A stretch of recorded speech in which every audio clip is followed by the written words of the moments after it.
Bah, merci Julien en tout cas de m'accorder du temps ce soir. Ça fait plaisir de t'avoir. Je voulais revenir De avec rien. toi, avec toi un petit peu, bah, tu sais, sur ton parcours, ta carrière, ton actualité, parce que j'ai vu aussi que t'avais une actualité. Tu es sur un nouveau projet depuis quelques temps maintenant et je voulais aussi en parler avec toi. Donc, on va aussi en parler, ne t'inquiète pas, mais j'aime bien aussi, bah, apprendre aussi un petit peu à connaître l'homme, savoir d'où il vient, le Mhm. parcours. Et moi, ma première question, tout d'abord, c'était de savoir comment t'étais venu cette passion du football. Voilà, tout simplement en suivant mon père sur les terrains. Mon père a joué jusqu'en national et après il a joué un peu dans les clubs de haut niveau à Lyon. Et tout naturellement, j'allais le voir le week-end.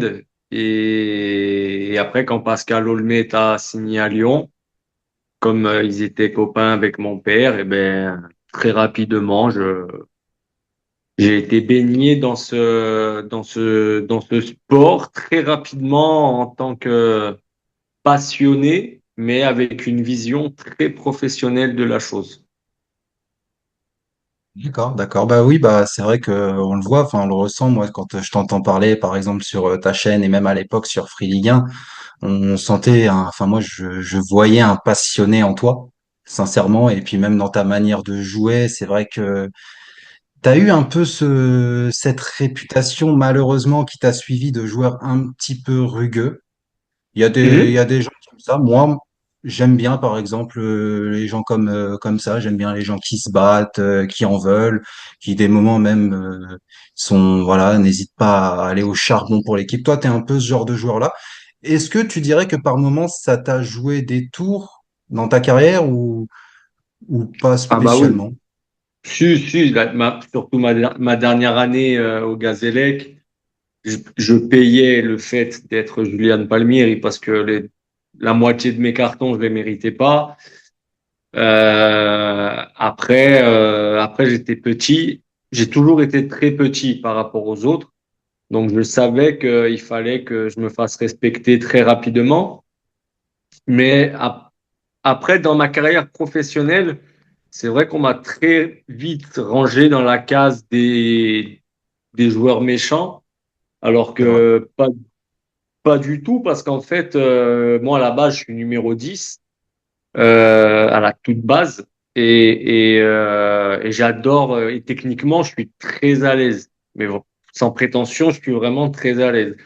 Donc, s'arrêter à ce que, oui, après, c'est vrai que sur le terrain, premier contact, il fallait à tout prix que je ressorte gagnant.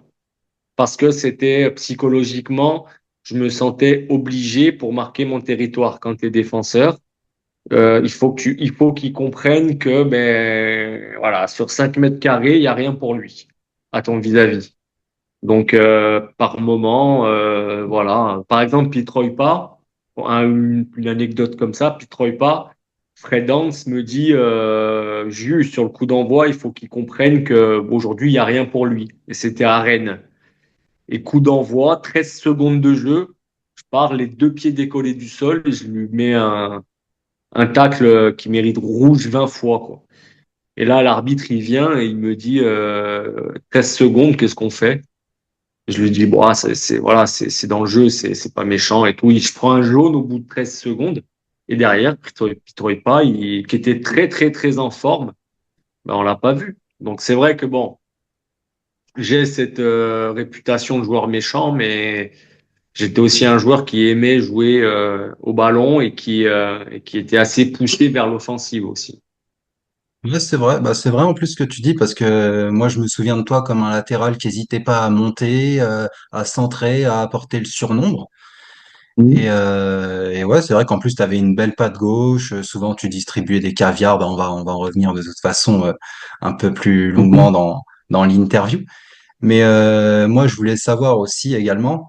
Enfin, Dis-moi. qu'est-ce que tu as ressenti au moment de faire tes débuts en Ligue 1 avec bah, ton club de toujours, le Sporting Club de Bastia? Parce que j'imagine l'émotion qui a dû t'envahir. En plus, bah, pour te suivre un petit peu depuis quelque temps, Je me, enfin, je vois que t'es un passionné, tu aimes ce club et que t'es certes rugueux, mais t'es quelqu'un aussi de très émotif. Est-ce que tu peux nous expliquer Ouais. ça, tout simplement? Ouais, non, non, c'est vrai que je suis quelqu'un qui, je suis quelqu'un qui fait tout avec son cœur. Donc, j'ai pas d'arrière-pensée. Je suis pas quelqu'un qui va essayer de la faire à l'envers. Donc, forcément, mais des fois, je peux tomber sur des gens qui sont un peu malhonnêtes et qui n'ont pas la même mentalité que moi. Donc, forcément, je suis très déçu. Et, euh, et voilà, par contre, voilà, une fois que je t'ai accordé ma confiance, une fois que tu as essayé de me la faire à l'envers, par contre, je suis très, très rancunier. Donc, ça, c'est terminé. Mais, euh, mais pour en revenir à ma première, euh, bah en fait, je me rappelle toujours, c'est toujours la même chose. C'est quand je mets le maillot euh, du premier match de championnat, parce qu'on avait fait des matchs de prépa aussi, mais le premier match de championnat, je me suis arrêté pendant une dizaine de secondes et je regardais en fait tout autour de moi parce que je regardais l'écusson Ligue 1 sur le côté et je regardais l'écusson voilà du Sporting et moi dans ma tête depuis tout petit.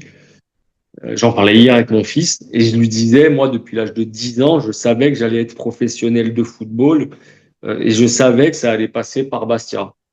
Et d'un coup, voilà, voir que j'y étais, alors c'était pas une fin en soi, au contraire, c'était un nouveau chapitre de ma vie, mais c'est vrai que je me rappelle, c'est à Sochaux, en plus, je crois que je fais une ou deux passes décisives. Donc, tu vois, c'était un début de saison parfait pour moi dans mon début de carrière en Ligue 1, parfait parce que c'était exactement ce que je voulais, quoi. Ah ouais, bah c'est vrai que bah pour toi c'est des débuts rêvés, du coup bah chez toi en Corse, puis comme tu le dis passionné, et en plus enfin je savais que je te recevais, du coup bah je suis allé revoir juste par plaisir la vidéo de ton doublé face au Paris Saint-Germain, et ce jour-là franchement tu nous as sorti une masterclass, une performance XXL. Voilà. Est-ce que moi j'avais cette question-là? Parce que souvent, on dit que dans la vie d'un sportif, il y a toujours un match, une rencontre où on a l'impression de marcher sur l'eau.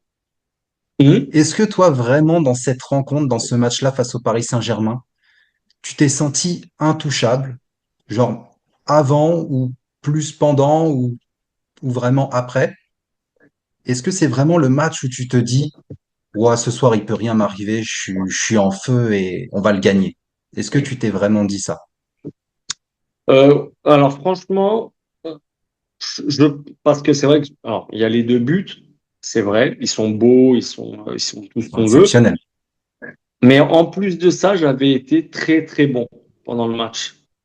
Et c'est Ça, vrai c'est que vrai. j'avais eu cette sensation de, de sérénité, de tranquillité, où je me rappelle de deux, trois ballons que j'ai en tête, où j'esquive, tu vois, sur une feinte, il y a Rabiot qui part, il y a Thiago Motta qui arrive, je lui mets un petit pont. Je sais pas, c'est un match où en fait, j'avais zéro pression et il pouvait rien m'arriver, quoi. Et j'ai un autre truc où ils sont trois, où je m'en sors, je sais même pas comment je fais.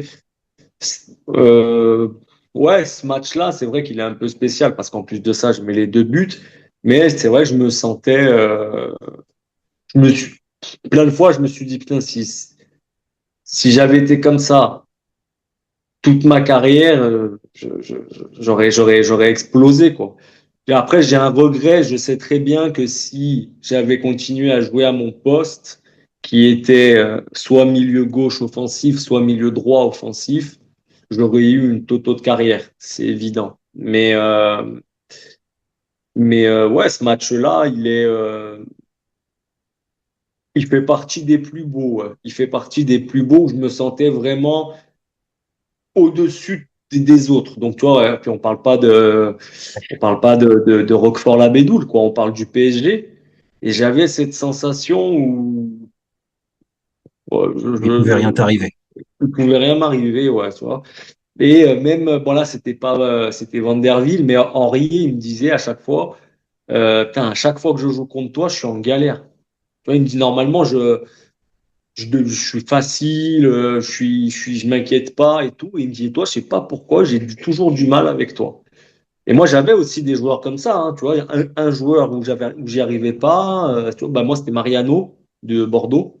Bordeaux. Et, euh, et lui, il me disait, moi, je sais pas, quand j'étais à toi, je me dis, putain, il faut que je fasse attention, il faut que je fasse attention.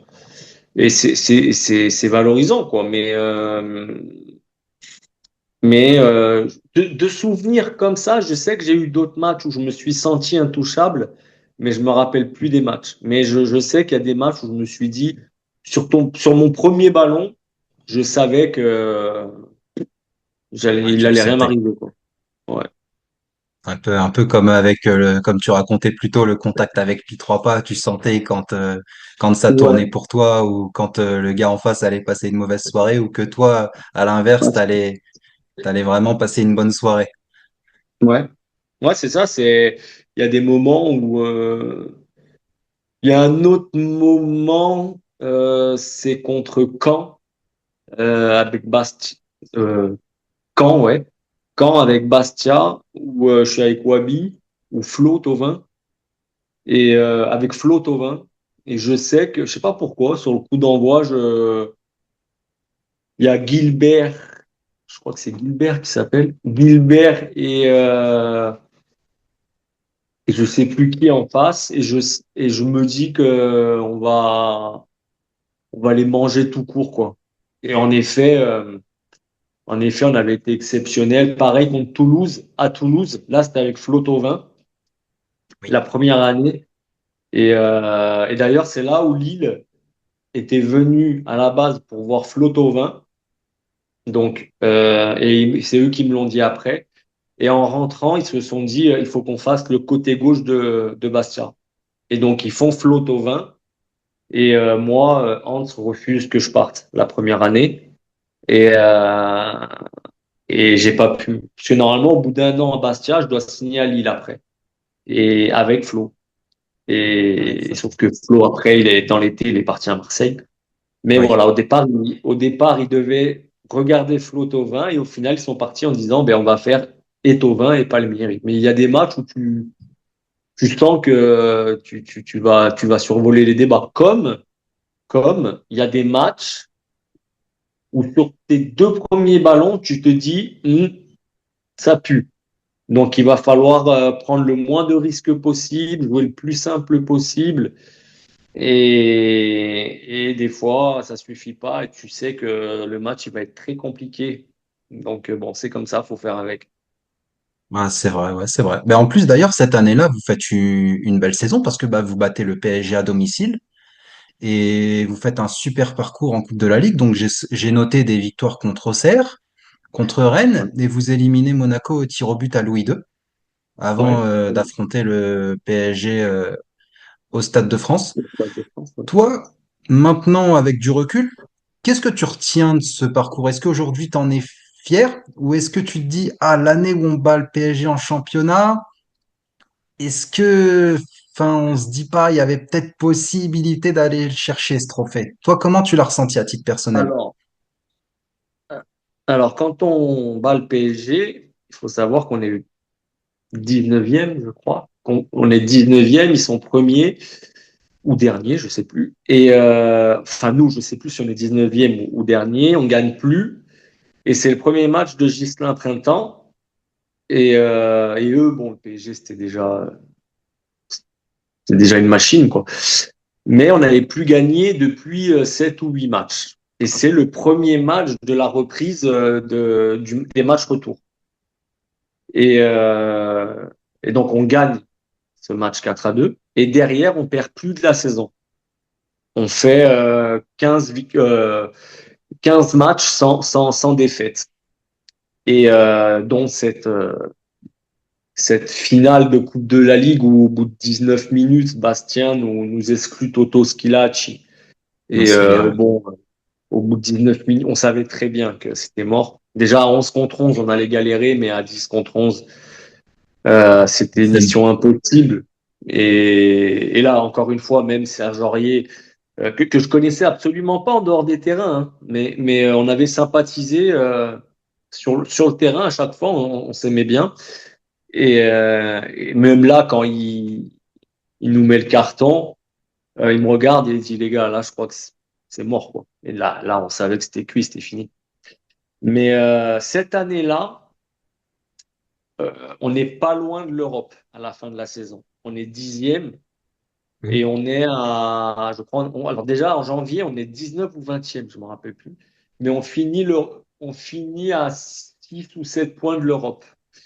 Et cette année-là, je me dis que peut-être qu'on aurait dû être un peu plus ambitieux parce qu'une fois qu'on avait acquis le maintien, je me rappelle, c'était à Rennes, c'est Gaël Danic qui marque. Donc on était maintenu. Et là, on n'a pas eu ce truc de se dire qu'est-ce qu'on fait? Est-ce qu'on va chercher au-dessus parce qu'on était 10e ou 11e? Ou est-ce qu'on on se contente voilà, d'être première partie de tableau et c'est quand même beau, ce n'était pas prévu. Et puis au final, on s'est contenté de ça, quoi. Mais je, je, je, cette année-là, je la regrette parce que je pense que si on est plus ambitieux, on avait les joueurs pour aller chercher l'Europe. Ouais, Alors, pas c'est la vrai. Ligue des Champions, hein. Je te parle de l'Europa League, où je sais même plus s'il y avait déjà la conférence, mais on était à 6 5 6 7 points de l'Europe. Et voilà, j'ai des regrets parce que je me dis que ça aurait été extraordinaire. En plus, ça aurait été après, derrière ma dernière année au Sporting, de faire ma dernière année au Sporting européen. Ça aurait été Ouais, génial, quoi. ouais, Ah ouais. tu serais parti vraiment sous les chapeaux de roue. Et bon, Ouais. c'est un petit regret, mais en fait, ce qui est dommage, c'est quoi? C'est votre première partie de saison, comme tu dis, où vous terminez, enfin, dans les premiers, enfin, je crois que vous êtes soit 18e ou 19e, Ouais. malheureusement, c'est peut-être là, sur certains matchs, où vous avez perdu des points, qui fait que vous n'avez pas pu accrocher l'Europe. Ouais, bah, il y a bien évidemment, il y a ce début de saison où, malheureusement, Claude Makelele se fait limoger. Euh, et bien évidemment que les points, on les perd en début de saison. On les perd pas une fois que le maintien, il est maintenu et que on se dit, ah, peut-être qu'on doit aller les chercher. C'est avant qu'il fallait y penser. Mais voilà, il nous restait 4 matchs et on était à 5 ou 6 points. Et on s'est contenté de ça. Et bon. Mais c'est vrai qu'à l'aller, voilà, on était à la ramasse totale. Et si au mois de novembre, tu nous dis, à la 34e, tu peux parler d'Europe, mais c'est pas sûr. Est-ce que tu nous crois? Je te dis non, jamais de la vie. Ouais, non, Jamais. c'est sûr. Bon, après, en soi, il n'y a pas spécialement de regret à avoir parce que vous faites quand même une belle saison. Tu l'as dit, vous battez le PSG en championnat. Toi, à titre personnel, tu fais aussi une très belle saison. T'emmènes, comme tu l'as Mhm. dit, le peuple corse en finale de Coupe de la Ligue. Ça aussi, c'est très beau. Après, je sais plus si, je crois que tu fais encore une saison à Bastia et c'est après que tu pars à Lille, si je dis pas de Ouais, bêtises. c'est ça. En fait, je fais ma première saison en Ligue 1 avec le Sporting et j'étais attendu au tournant parce que l'année d'avant, en Ligue 2, ça s'était passé un peu chaud avec les supporters. Alors que je suis d'ici, je suis formé ici, j'ai fait mes premiers matchs pro ici. Mais bon, entre-temps, voilà, je suis parti en Italie, j'ai pris un an de suspension, j'ai joué à Istres, il s'est passé plein de choses. Et je finis mon année, je suis élu meilleur joueur par les supporters, donc tout se passe bien. J'ai une pré-convocation en équipe de France, donc mois de mai, donc ça se passe très bien. Lille, on se voit avec Lille à Nice pour, euh, pour essayer de trouver un terrain d'entente qu'on trouve. Alors moi, j'avais pas trop envie de partir parce que j'étais dans mon club et que c'était la Ligue 1 et je me disais qu'il fallait que je confirme. Mais bon, je me dis que Lille venait d'être champion de France. et que un club comme Lille qui joue de la Ligue des Champions à l'époque, qui jouait la Ligue des Champions tout le temps et tout, j'avais 26 ans, 25 ans, ça se refusait pas. Mais c'est Hans qui a mis son veto et qui a dit qu'il en faisait une affaire personnelle, donc c'était réglé.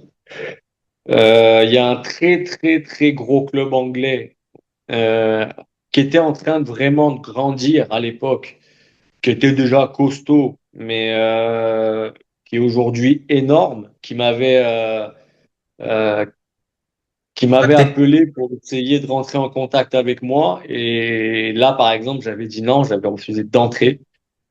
Et ça, c'est peut-être aussi un regret parce que pour moi, j'étais pas prêt de partir et de confirmer dans un big club. Et après, j'ai la deuxième année où justement, je prolonge à Bastia. Je prolonge de 2 ans, de 2 ans. Et je sais pas, peut-être que j'ai un peu pris la grosse tête ou je me suis un peu relâché pendant les 3, 4 premiers mois. J'étais beaucoup moins bon. Et après, j'ai repris mon rythme. La troisième année, c'est l'année où on a été tous très, très, très bons. Et la dernière année aussi où je fais une très, très bonne année. Et dès décembre, je dis que je veux rester et qu'il faut me proposer quelque chose parce que des clubs vont venir. Et peut-être soit ils ne croyaient pas, soit ils disaient que j'allais tout refuser parce que j'avais cet amour pour ce club et que j'allais rester au club. Mais ils m'ont jamais fait de proposition jusqu'à ce que Lille me fasse ma proposition. Mais, euh, mais c'est un truc qui aurait dû se régler bien avant, genre février, et ça devait être plié. Mais ça l'a pas été. Et après, bah, je fais 4 ans. Et mon dernier match, par exemple, le dernier match, je le dis à François Ciccolini, je lui dis, François, c'est mon dernier match. Voilà. Moi, j'aurais aimé finir avec le brassard, quoi, pour au moins une fois l'avoir en tant que Mais joueur et tout. Il me symbolique. dit, non, voilà. Et il me dit, non, c'est pas ton dernier match et tout. Tu verras l'année prochaine, machin. Personne ne me croyait, en fait. Et donc, ils avaient fait d'au revoir en fait à des joueurs qui partaient, qui étaient en fin de contrat, et pas à moi. Pas à moi parce que j'étais en fin de contrat, mais ils étaient persuadés que j'allais rester. Et donc je suis parti comme ça, quoi, sans rien, sans. Ça aussi, je l'ai un peu mal pris, mais c'est comme ça pour les joueurs formés ici. On va dire que ben, ils sont un peu plus, un peu Exigeant. moins regardants. Voilà. Voilà, c'est ça. Ah, ils sont beaucoup plus exigeants avec nous au niveau du foot. Mais dès que ça sort du contexte football et qu'on doit parler autre chose que football, ils nous prennent bien, bien après les autres. Ah, j'imagine bah, le contexte corse. Bah, du coup, bah, comme tu l'as dit, bah, t'arrives à Lille. Oui, Euh, Là, bah, tu découvres l'Europe. Tu l'as dit toi-même. Bah, tu passes aussi un cap parce que bah, tu vas disputer bah, la Coupe d'Europe. Euh, et qu'est-ce que tu gardes de ton passage au LOS? Parce que j'ai vu que tu faisais une saison. Comment tu ouais. juges la saison du LOSC et la tienne à titre individuel? Bah, on fait pas une bonne saison à titre collectif. On est racheté. Il y a Lopez qui arrive au mois de décembre. Il dit qu'il veut pas changer toute l'équipe. Et au final, au mois de janvier, il y a 18 départs, 13 arrivées. Moi, j'arrive sous Sédou. Donc, Sédou, j'avais adoré. C'était la classe à l'état pur, quoi. On s'aimait beaucoup. Et, euh, et donc, il y a la Coupe d'Europe. Euh, Individuellement, ça a été bien. Je sais que j'aurais pu apporter beaucoup plus, mais on va dire que les dés ont été très rapidement pipés. Entre les dés pipés, la planche savonnée par la même personne, euh, je me suis accroché quand même, accroché parce que je voulais pas lâcher et je voulais montrer que Lille, c'était mon niveau et je pouvais tenir la dragée haute, même si tu me mettais des bâtons dans les roues. Mais, Et après, voilà, le club a été racheté, ça a été un bordel sans nom. L'année d'après, enfin, il joue le maintien. Oui. Et l'année d'après, il finit champion. Donc, tu vois, c'est très compliqué. Mais à titre personnel, je reste un peu sur ma faim parce que j'ai adoré le club. J'ai adoré les gens du club qui vivaient au club. Bon, la ville et les Lillois en général, enfin, les nordistes en général. Euh, je- voilà, j'ai adoré et moi qui suis un sudiste, jamais j'aurais pensé avoir autant pas d'amour, mais de sympathie pour les gens du Nord et au final, je me suis vraiment, vraiment, vraiment accroché à cette ville et à ce club. Donc, je regrette d'y avoir fait qu'un an, mais après, c'est le football, c'est comme ça. J'aurais aimé sortir quand il m'a mis dans le loft. Ce qui est paradoxal parce que quand Bielsa est à Marseille, euh, il me trouve très bon. Quand je suis à Bastia, il me trouve très très bon. Il trouve que je suis un des meilleurs latérales de France, latéral gauche, tout. Et à Lille, il me fout dans le loft. Alors après, voilà, tous les 30 ans, tous les plus de 30 ans, on avait fini dans le loft. Euh, mais je savais que, voilà, même, je pense que j'aurais pu sortir de ce loft et faire une saison pleine, mais c'est comme ça. Ma mère venait de mourir aussi, donc j'avais peut-être plus la tête à ça aussi. Et donc, finalement, c'était peut-être aussi un mal pour un bien, pour pouvoir reculer et me reposer. Et bah du coup tu l'as dit toi-même, enfin Bielsa qui arrive, qui te met dans le loft. Est-ce que il te prévient qui te met dans le loft? Comment ça se passe? Il y a un interprète, enfin comment il t'annonce Ben, qu'il compte pas sur toi? c'est très simple. Donc, tu finis la saison. 15 jours après, il y a Franck Beria qui t'appelle, qui était devenu bras droit du président, Ah, je me souviens, oui. qui était mon concurrent. Et c'est lui qui appelait les joueurs du loft.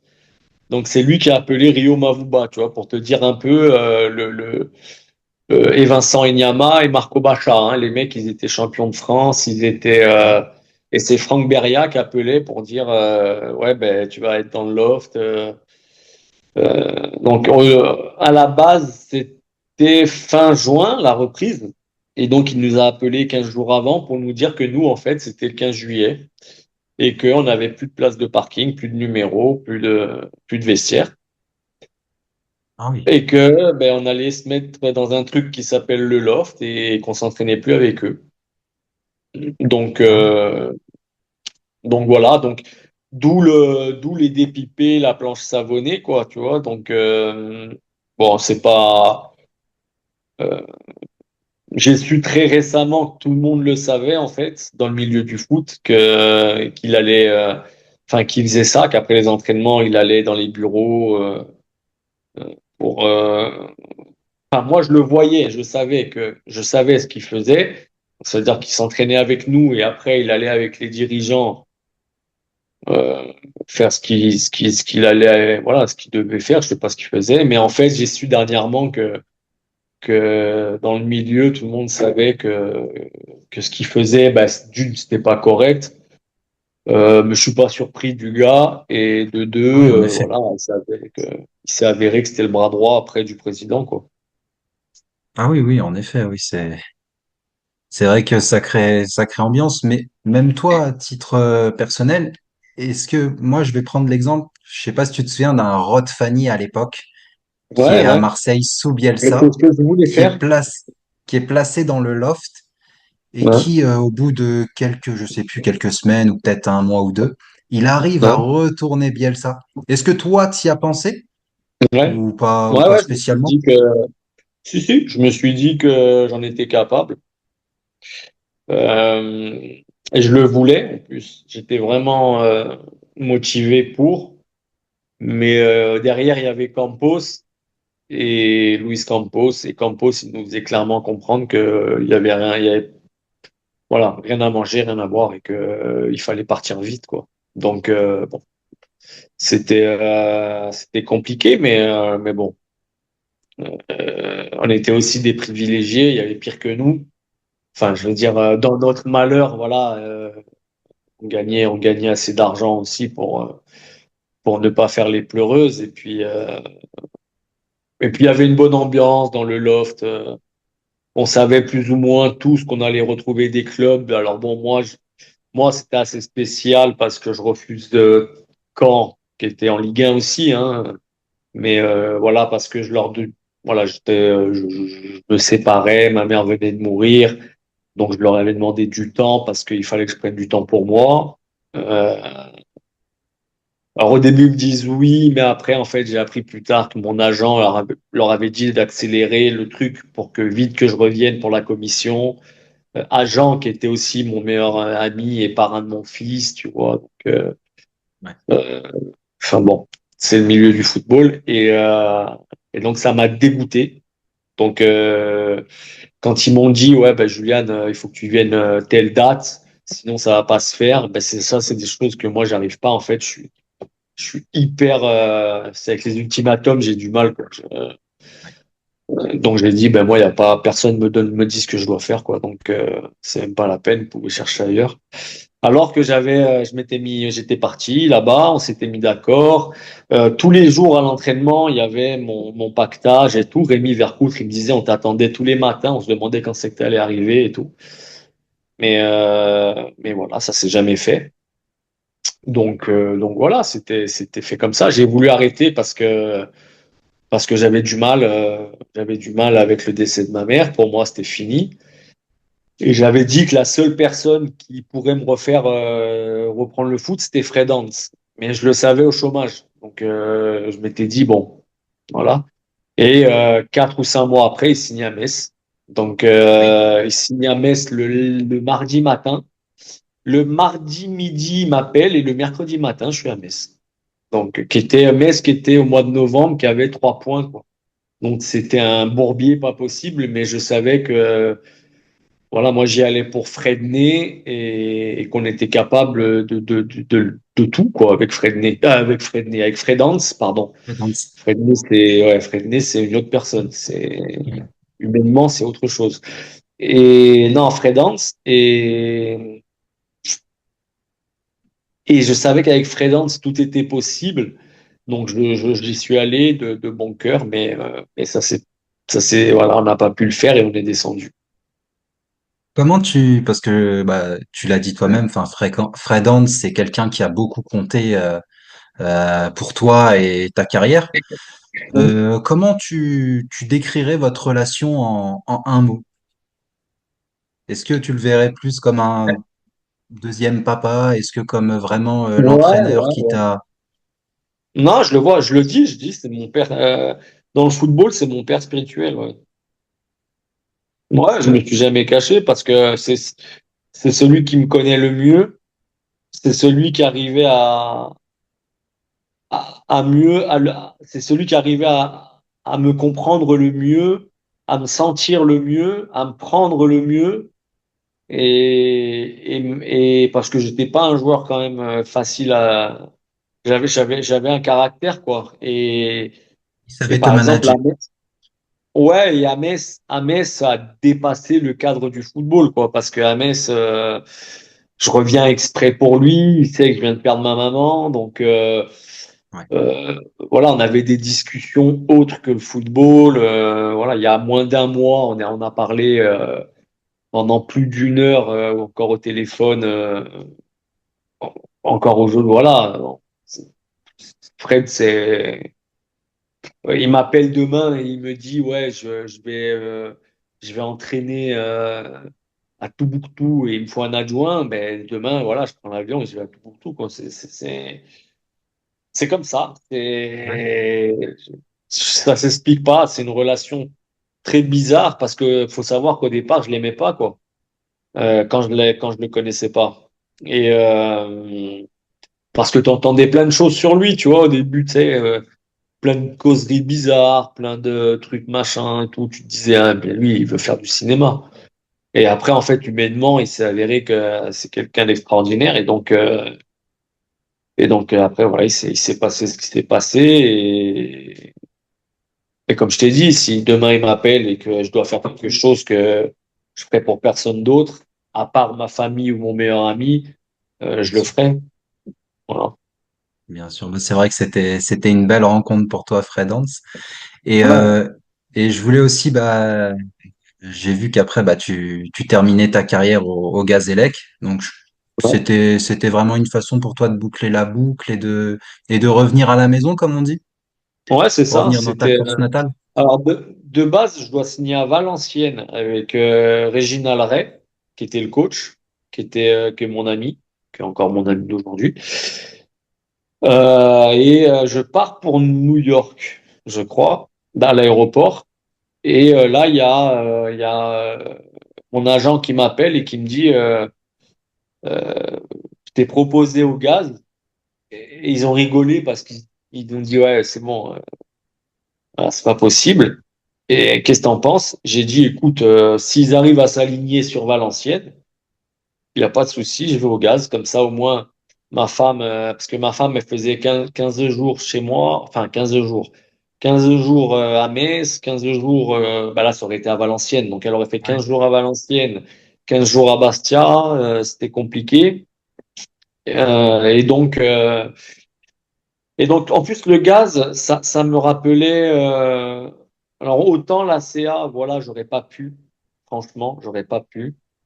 Parce que voilà, je suis un joueur du Sporting et moi, j'aurais pas pu signer à la CA. Autant le gaz, on a toujours été amis avec le Sporting et le gaz. Et le gaz me rappelait le Sporting d'il y a 10 ans Oui. en Ligue 2. Donc, donc j'étais très content de signer au Gazélec, de boucler la boucle, comme tu dis, de rentrer à la maison.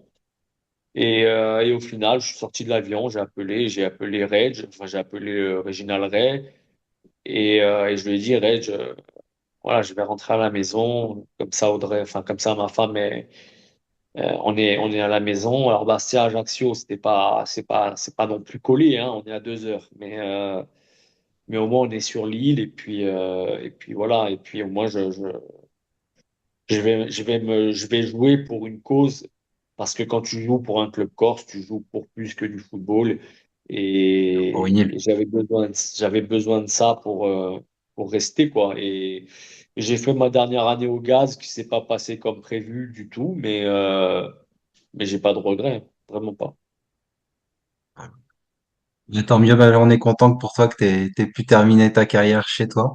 Et bah, maintenant, Ouais. bah, depuis que t'as terminé ta carrière, bah, a lancé son projet. Donc, j'ai vu Coup d'envoi. Donc, est-ce que Ouais. tu peux nous en parler un petit peu bien? La parole est à toi. En fait, c'est une émission qui me correspond très bien, sans filtre, voilà, sans langue de bois, toujours avec du respect, parce que voilà, si je sens que ça déborde un peu, si je sens que ça déborde un peu, ça me plaît pas et je coupe net, parce qu'il faut toujours tenir un peu l'animal, quoi. Des fois, ça déborde un peu. Attends, Ronnie, stop, c'est mon chien, désolé. Pas de Et, souci, euh, Julien. et, euh, et donc, après, je voulais montrer aux gens un peu parce qu'il y a trop, voilà, c'est tout le temps les mêmes émissions. Les gens ils disent tout le temps la même chose. Les consultants aujourd'hui, les trois quarts, ils sont bidons. Alors, je dis pas que j'ai la science infuse et que je suis le meilleur du monde, mais voilà, sortir un peu des sentiers battus et montrer un peu ce qu'était le vrai football. Voilà, parce que c'est pas seulement les beaux trucs, c'est aussi un métier vraiment fourbe et malsain. Donc, je voulais aussi montrer tous les côtés, que ça soit les bons, les mauvais. Donc, je fais les anciens joueurs, je fais les joueurs actuels. J'ai toutes sortes d'invités. J'ai eu des coachs, j'ai eu des journalistes. J'ai eu Alex, bien évidemment, j'ai eu Alex Ruiz. Je la fais très souvent avec Yacine de Foot à Vue, très Oui. souvent, qui est très très bon d'ailleurs. J'ai eu Romain Molina. Oui, Euh, récemment, j'ai vu ça, j'ai vu ça. voilà, donc je montre tout, tout. J'ai eu Olive Giroud, j'ai eu, je veux montrer tous les côtés du football et pas seulement ce que les gens voient pendant 90, 95 minutes. Parce que les gens méritent de savoir tout ce qui se passe autour du football. Et c'est pour aussi les gens qui disent que courir derrière un ballon, c'est facile et que tout le monde peut le faire. Voilà, j'ai envie de montrer aussi à ces gens que c'est pas seulement courir derrière un ballon et que pas tout le monde peut le faire parce que je crois que c'est sur 8000 joueurs, euh, un joueur finit pro sur 8000 jeunes. Donc C'est vrai. bon, c'est énormément de gâchis. Mais et voilà, il y a un aspect psychologique aussi des choses et voilà, à un moment donné, je sais aussi que moi, bah, j'ai baissé le pavillon parce que moralement ça allait pas et que ça jouait sur mon football. Donc voilà, tout ça, il faut en parler. Aujourd'hui, j'en parle très librement, très sainement. Donc parler de tout, voilà, avec là peut-être que le prochain invité, ça sera un kiné ou j'en sais rien. Mais voilà, c'est comme ça, c'est ma façon à moi de faire une émission qui change un peu des autres, tout simplement parce que j'ai jamais été comme les autres, je ne serai jamais comme les autres, et c'est ce qui me caractérise, quoi. Donc pourquoi pas le faire en émission, tout Ah simplement. oui. Coup d'envoi tous les lundis à 21h. Et oui, eh ben, d'ailleurs, j'invite tout le monde à aller voir la chaîne de Julien, à aller s'abonner en masse Merci. et aller regarder Merci sa beaucoup. chaîne parce que Julien, c'est quelqu'un de passionné et quelqu'un qui n'hésite pas à dire les choses et qui, voilà, enfin, n'hésite pas à sortir, comme tu l'as dit toi-même, des sentiers battus. Et c'est une émission, tu l'as dit toi-même, qui change et on aime, Ouais, enfin, la nouveauté et c'est un nouveau rafraîchissement, si je puis dire. Donc ouais, j'espère c'est sincèrement gentil. pour toi que ça va fonctionner, Julien. C'est gentil, merci à toi. Merci à toi. Mais avec plaisir, Julien. Ben, merci d'ailleurs pour ton temps. Merci pour tout. J'ai passé un De rien. super moment. Ça m'a fait Merci, vraiment moi plaisir. aussi, c'était sympa. C'était Ça sympa. m'a, Je ça te m'a fait souhaite, plaisir. je te souhaite bonne chance aussi dans ce que tu fais, que tu réussisses et C'est gentil. que tu le sais, si je peux te donner un coup de main, c'est avec plaisir. Ben, c'est très gentil, Julien. Et franchement, j'espère à l'occasion pour une prochaine vidéo et puis pourquoi pas reparler plus en longueur de coups d'envoi ou un débat ou T'es voilà. t'es le bienvenu. T'es le C'est très bienvenu. gentil. C'est très gentil, Julien. Ok. Ben, merci encore pour ton temps. Je te souhaite une bonne soirée Bonne soirée à toi. et puis je te dis à la prochaine, Julien. Ciao, ciao, ciao Ciao, tout le monde. ciao, Julien.